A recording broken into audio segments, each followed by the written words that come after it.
that's what we're going to be drinking tonight. So this is, well, to cut a long story short, this is part 1 of my double infection. Part 2 was last week's, the Schwartz beer from last week, which ended up just getting tipped out of the fermenter because it was so horrible. So this is where it started to go wrong with this beer. But this one made it into the keg. So I'll show you the brewing video and then we'll come back. We're not going to be brewing an all grain beer. No, we're going to be doing an extra kit. I've got a kit here, a Cooper's can. That's what we're going to be brewing today. So I found that every year, and this was never really intentional until this year, I always do like a beer kit every year. I don't know, I'm not really sure why. I don't need to do one because God knows I've got enough grain in here to keep me going forever. But last year, okay, I did the Cooper's Euro Lager kit, I think it's called. So that was the first beer kit I ever did, and it was brewed with all the knowledge and all the equipment that I've managed to gather over the last 7-8 years, however long I've been brewing. And I even used the kit yeast in that one, and it turned out really good. I know people always say you never use the kit yeast, and generally I would say that too, but I actually did it to see what happened, and it turned out brilliant, really. And now I did leave it the full 3 months to condition. We're not going to be doing it this time. So the reason I chose this can, which is the Canadian Blonde, the reason I've chosen that is because that was the first beer kit that I pimped up, that I added hops to. So everything was done straight, just as per the instructions, and then I got a bit bored with that and I added hops to that one way back when, and it just blew my mind, completely blew my mind at how good it was. I'm expecting it to be slightly better this time, okay? So it says on it, let's see, Canadian Light Blonde Golden Lager Style, subtle fruity character. I guarantee there won't be anything subtle about this by the time I finish with it. Balanced malt hop flavors. It won't really be balanced.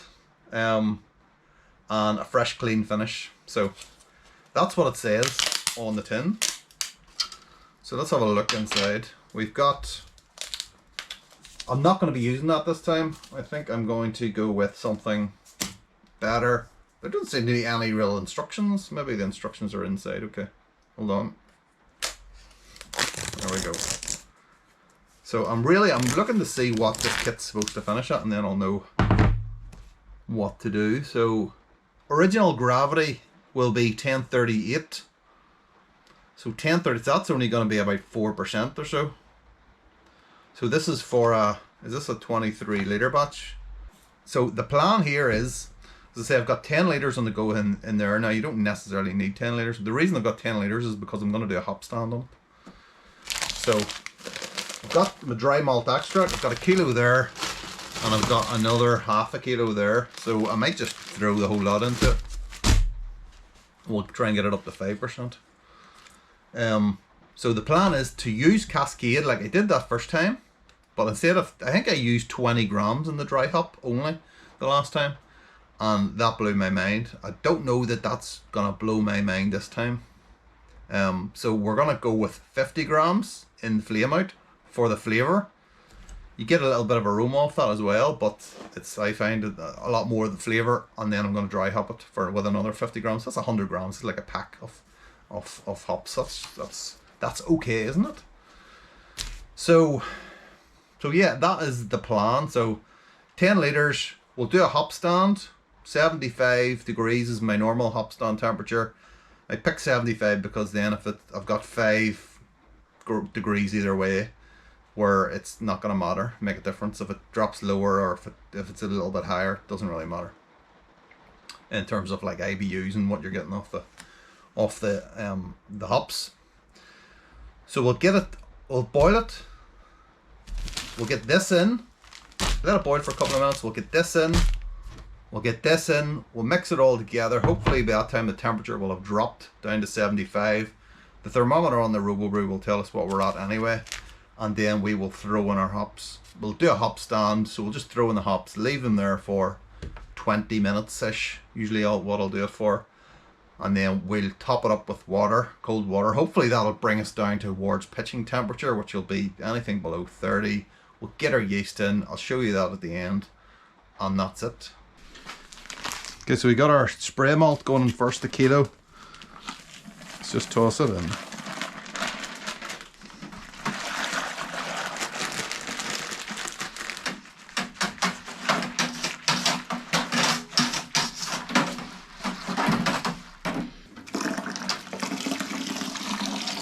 That's how we sort that.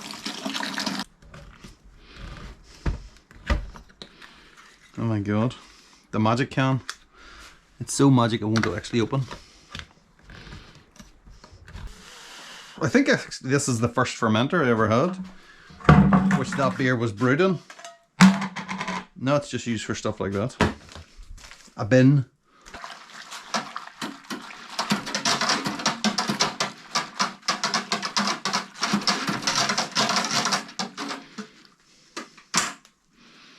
Okay. The good thing about this, using the Robo Brew, is because I've got the pump. Pumps make the world of difference. So much easier.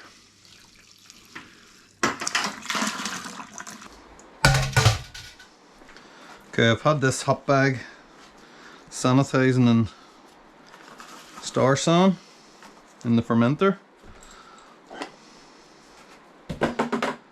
Let's just avoid anything getting stuck on the pump.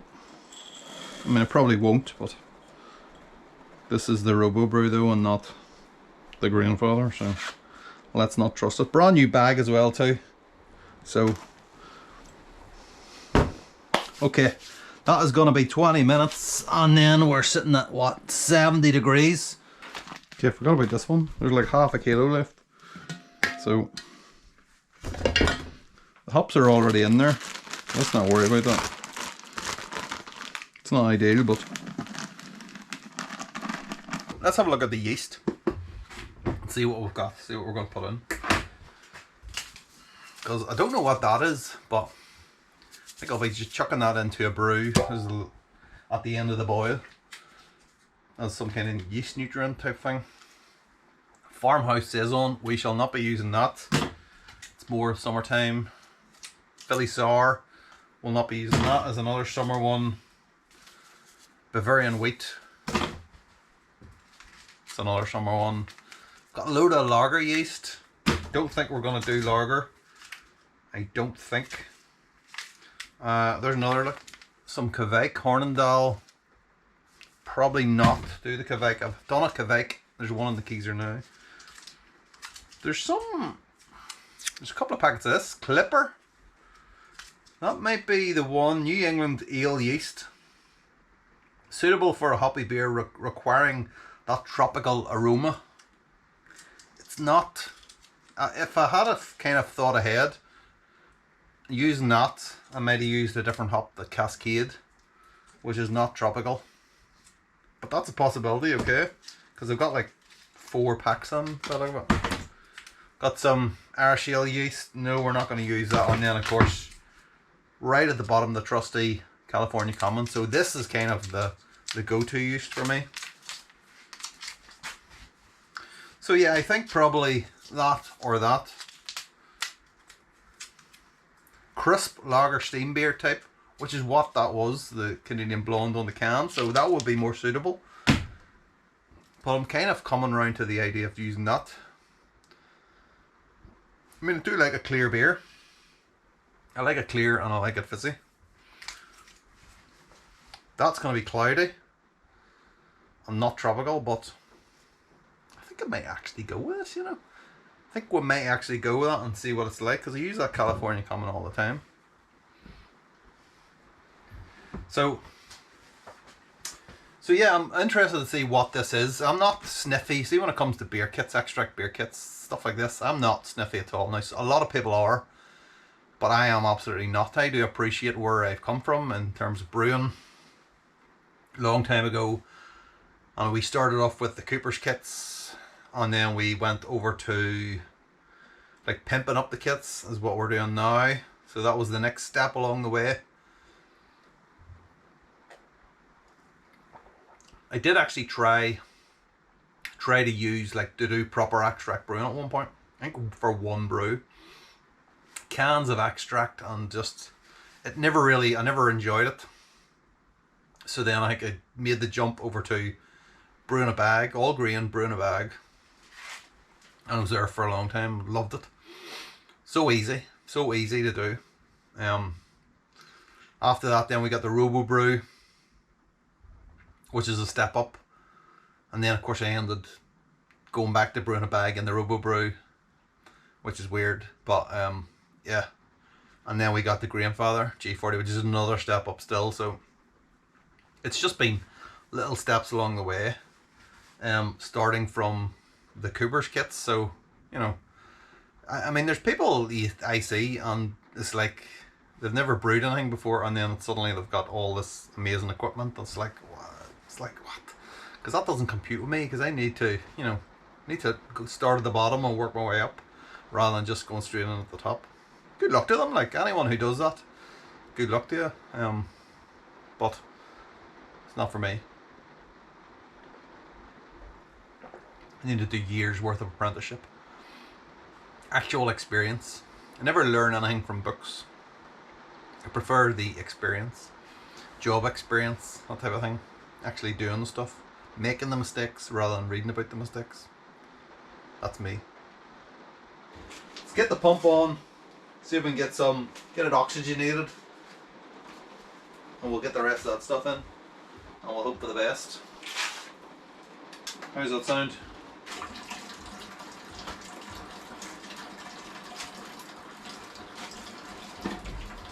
Okay, so the water, I haven't pre-boiled the water or anything like that. It's just like RO water, so it's all filtered anyway, so I'm hoping that there's no kind of bacteria or anything in it, so hope for the best. So I need to try and get this up to like 20 litres, maybe slightly over 20 litres, 20 and a half, 21.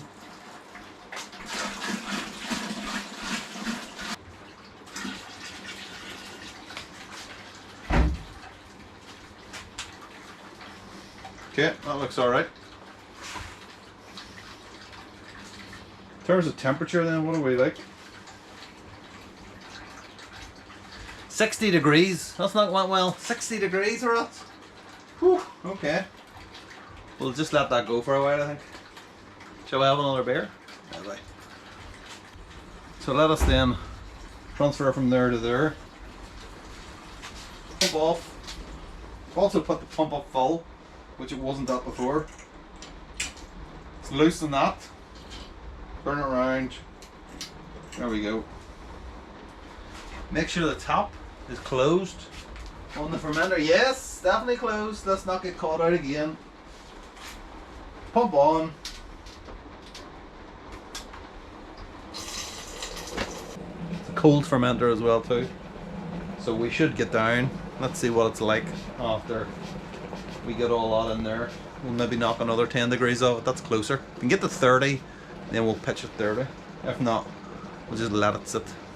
It's not as cold as it is tonight, because obviously the storm, that's whatever's going on, but it's kind of warm outside as a result. So it's not like the sub-zero temperatures we've been having this week, or these last few days anyway.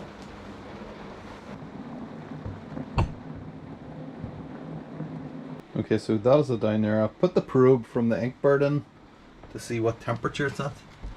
And I know it's flashing all over the place there, but it's starting to slow down now. It's that top number, so that's nearly 50 degrees Celsius.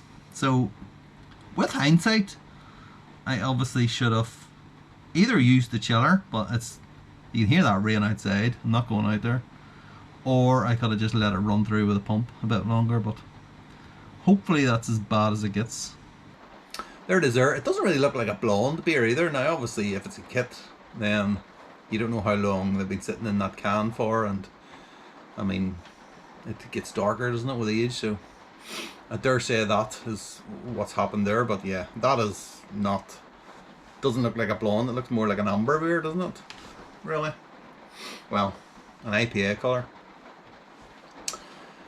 So yeah, other than that, it looks pretty decent bit of carbonation on it, nice bit of head on it, and I think the lacing on this, going by the head, the lacing should be pretty good on this beer, because it looks pretty thick. So let's give it a whiff.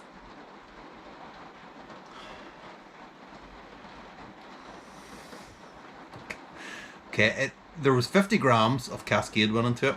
I am getting a little bit of the Cascade, to be fair, but there's also something else, which I don't think is supposed to be there. So it's a little bit of the grapefruit, but it's also, it just turns into something not quite right. It shouldn't be there.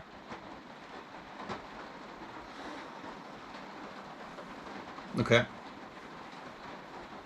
I'm going in. Wish me luck.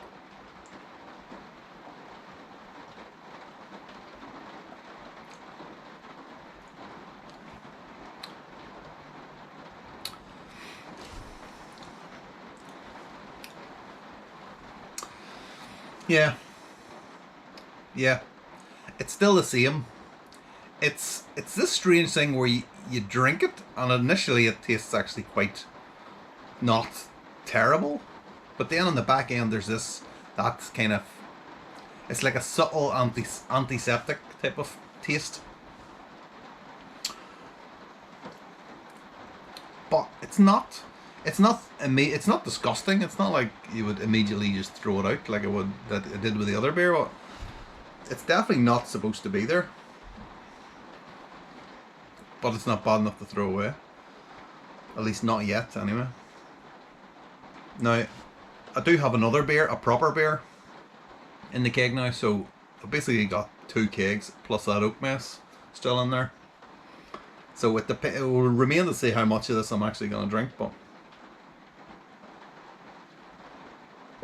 the body is superb. Look at the lacing on that glass. The body is like a medium, but it's it tastes so smooth. Really impressive.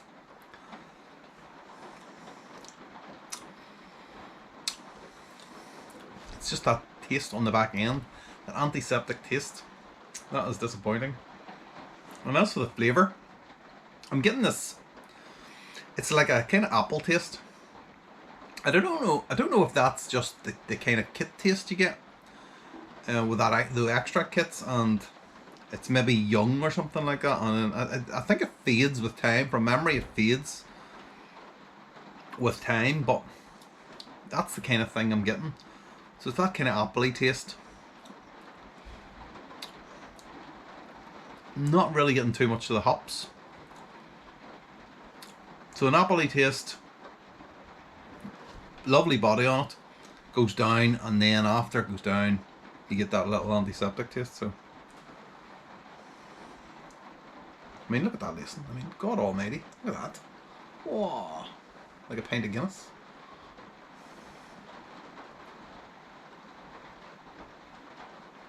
So yeah, I'm disappointed, but it's not bad enough to throw away. This is the thing. This is what I can't understand. So it's clearly got some kind of infection. Okay, this was the first beer of 2 that got infected, but this one is very subtle, the infection. Whereas the second beer was just unsavable. So how is it that this beer has managed to be less bad than the other beer? Is it something to do with the dry hop and it's maybe disguising it or something, and then whenever that fades, this will just turn into a mess? Is that what's going to happen here? I don't know. It's quite sweet initially, and then when that taste comes in, it then turns a little bit not bitter, but maybe a little bit sour or something like that. But so yeah, it's a disappointment, and it cost a fortune, of course.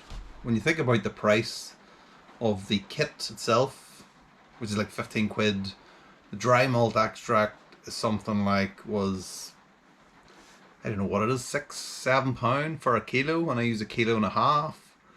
Got your yeast, that's another couple of pound. So yeah, already it's starting to mount up. On hops as well, of course. 100 grams of hops, whatever that would cost these days, I don't know. A couple of quid, maybe £4 or £5, maybe 100 grams of Cascade. I'll just say cheers. I've let you down. I've let myself down. I've let everyone down, and I should be thoroughly ashamed. And as punishment, I'm gonna drink this entire cake. So, Cheers. Happy Homebrew Wednesday. Cheers.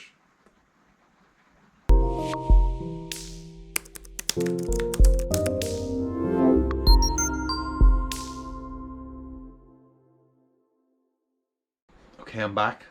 I've had about 3 pints of that infected beer kit, and I just caught a look at myself in the mirror, and it's like, what is going on here? I'm like flush red. Look at that. It's like sunburn or something. I've been out in the sun for an hour. What the hell? What's going on? I mean, is this how it ends?